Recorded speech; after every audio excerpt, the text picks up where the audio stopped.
Sonic the Hedgehog, one of the most iconic gaming franchises of all time. The franchise is nearing its 30th anniversary this year, and to commemorate this special occasion, I've come up with the very right idea to review every Sonic game ever made. And yes, I mean every game. But I can't do this alone. So, I got my good buddy Josh to help me out in this journey, which I think would probably be considered a form of torture in some foreign prisons. Ayo. And to start off the Sonithon and everything after this, let's cover the original Sonic the Hedgehog. Actually, before we begin, we might as well briefly go over this blue bastard's history for the 3 people who don't know it already. Well, Sonic the Hedgehog, originally known as Mr. Needlemouse and before that, a Simple Rabbit, started his conception all the way back in 1990 when at the time, president of Sega, Hayao Nakayama, decided that Sega would need a mascot that could rival Mario of Nintendo, with his third game, Super Mario Bros. 3, being one of the best sellers in the video game market at the time. Soon, game designer Yuji Naka would captivate Sega management with a tech demo that would lay the groundwork for how Sonic plays today. And with a new character design from Naoto Oshima, consisting of a cool blue hedgehog with shoes inspired by Santa Claus and Michael Jackson, along with levels from designer Hirokazu Yasuhara, Sonic the Hedgehog was born. For better and for worse. Well, why don't we begin with the game that started it all? The one, the only, Rad Mobile, baby! While that was technically Sonic's first gaming appearance, the Blue Boy would embark on his very first adventure with Sonic the Hedgehog, releasing on June 23, 1991 in North America, July 1991 in Europe, and a Japanese release on July 26, 1991. Well, with that history in mind, it's time to talk about Sonic's first real game. The one, the only, Sonic the Hedgehog. It sucks. Sonic 1 is a game I don't think anyone should play aside from die-hard Sonic fans that want to see the series' roots. Other than that, this is just flat out not fun for an entire 2/3 of the game, and the other 1/3, which is fun, isn't even that great to begin with. Its pacing is all over the place and can range from incredibly boring to genuinely frustrating. It's a foundation for something greater, essentially. But before we tear this game a new asshole, how about we go over some positives first? Well, the graphics hold up pretty well, with backgrounds being utilized as a means to tell the story of nature slowly being taken over by a more industrial setting as the game progresses, and Sonic nears closer to Eggman's base. The difference from the 8-bit graphics of Mario to the 16-bit graphics thanks to the Sega Genesis makes all the difference here, and the animations as well are great in expressing flow and movement while also showing off Sonic's iconic personality. The ring system is also ingenious, allowing you to take up to multiple hits as long as you hold onto one ring. The OST, composed by Masato Nakamoto, is overall great, but some of the songs are semi-lackluster compared to that of the upcoming games, though it'll only get better from here. The physics system, while not given enough time to shine in this game, is impressive for video game physics back then, and trumps some physics systems that later Sonic games would use. And in spite of the fact that most of the level design is riddled with bottomless pits and unreactable obstacles that totally contradict the idea of going fast, there are hints of brilliance in this game. Spring Yard Zone, for example, has a moment where the player can either slowly and cautiously jump across each platform to avoid being hit by these rotating spikes, or they can use the momentum in order to avoid said spikes in a much quicker fashion. The issue with this kind of color design is that it's unfortunately not common and buried in a bunch of complications caused by contradictory design choices.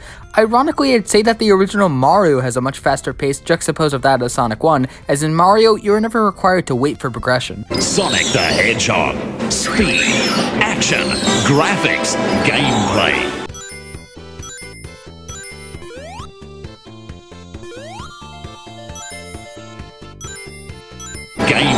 Seriously, you should never have to wait in a Sonic game. There should always be an alternate path that gives you a quicker route that later Sonic games would improve upon. Although I understand the purpose for the live system, to add incentive to be good at the game and all, it feels outdated. Recent platforms like Celeste and Crash 4 have proven that you can make a challenging platformer without the need for lives. Even Sonic's recent titles such as Mania make the live system feel pointless. Like, has anyone ever actually gotten a game over in that game? We haven't even touched upon the special zones, which suck for a plethora of reasons. It totally bogs down the entire experience. Special stages bogging down Sonic games will become a running theme throughout many of these upcoming reviews. Later titles would eventually perfect the means to which the Chaos Emeralds are obtained. Well, they were, but Sega kept changing it for reasons, I guess. But for Sonic 1, it requires the player to obtain at least 50 rings and make it to the goal whilst keeping said 50 rings or more. The problem with this is that the level design throws in so many obstacles that aren't choreographed that maintaining 50 rings by the end is a genuinely daunting task, forcing the player to hesitate with every frickin' step for fear of some random spike popping out of the wall. Not to mention the special stages themselves are really weird and the backgrounds are a total fucking trip that make navigating these things an eyesore. I don't think they're as bad as Sonic 2's special stages, but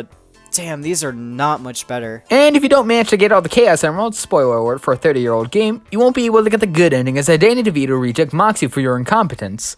And after all that hard work of obtaining the Chaos Emeralds, the good ending nets you...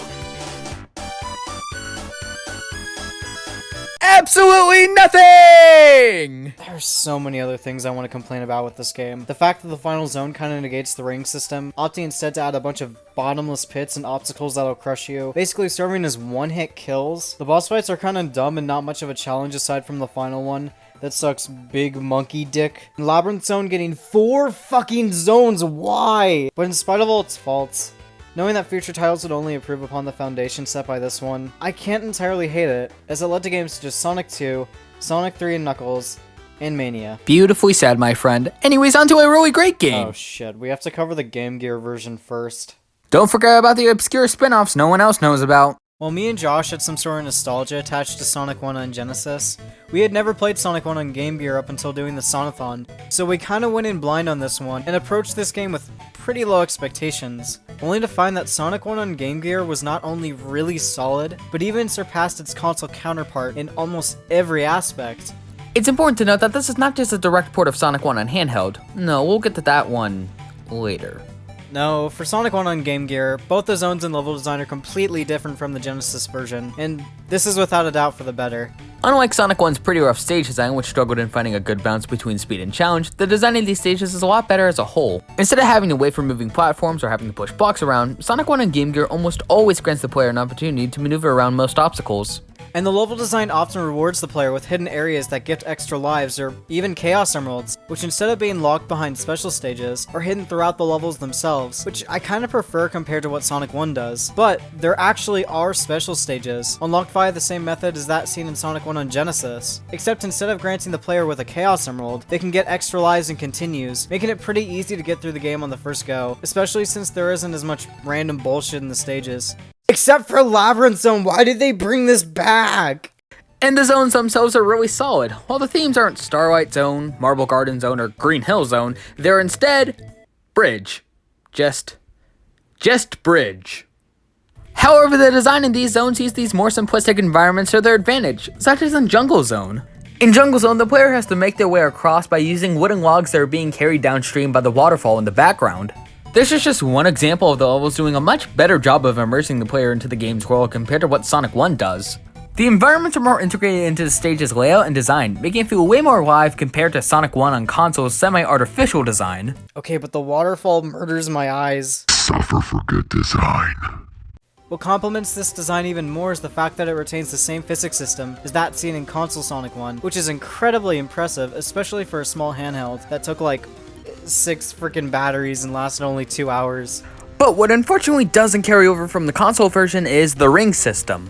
Probably due to the limitations on the Game Gear, the ring system is a downgrade as you can't pick up any rings after you get hit. While there are an abundance of rings to not make this a big concern, it's still pretty punishing when you do get hit. And speaking of getting hit, every boss is a one-hit kill. Act 3 of each zone is only dedicated to boss fights. The issue is you aren't given any rings, so if you get hit once, you die.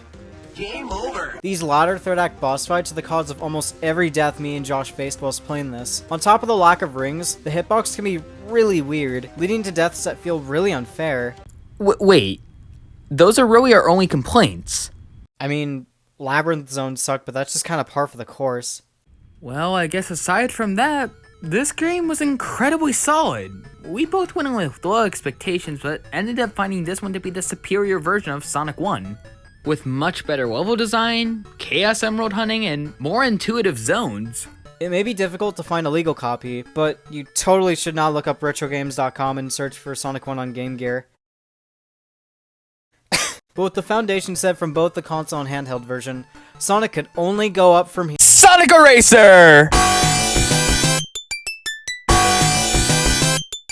Don't play this game for the love of God. If you like getting your ears obliterated and your IQ lowered below a monkey's, play this game. But for the rest of you, please. God, this game is the music equivalent of what it feels like to step on a Lego brick, and the game is just a shittier version of Puyo Puyo with 2 Sonics for some reason. In order to play this game, you had to have the Sega Game Toshikan console, an add-on called the Sega Mega Modem, and have a subscription to Sega MegaNet, and find someone willing enough to play fucking Sonic Eraser with you. Don't willingly play this.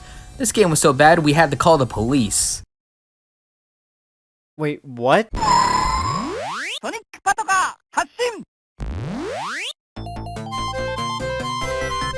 Waku Waku Sonic Patrol Car was a children's ride released exclusively in Japan. Although there were seemingly plans for an American release as there was an English version, for whatever reason it never made it outside the country and only stayed in Japan. The game itself is really simple and short to fit the length of the ride itself. You basically control Sonic in this cop car and try to avoid the other cars on the road. Eggman appears at the end and you have to jump on his head and avoid his bombs in order to win the fight. You can't lose though, so beating him only aids in getting a higher score. The only other real thing of note is the fact that this is the first time that we've heard Sonic talking in any form of media, alongside Eggman as well. And I think that's it for episode 1. You looking forward to the next 26-ish episodes? The answer is yes and no. Oh,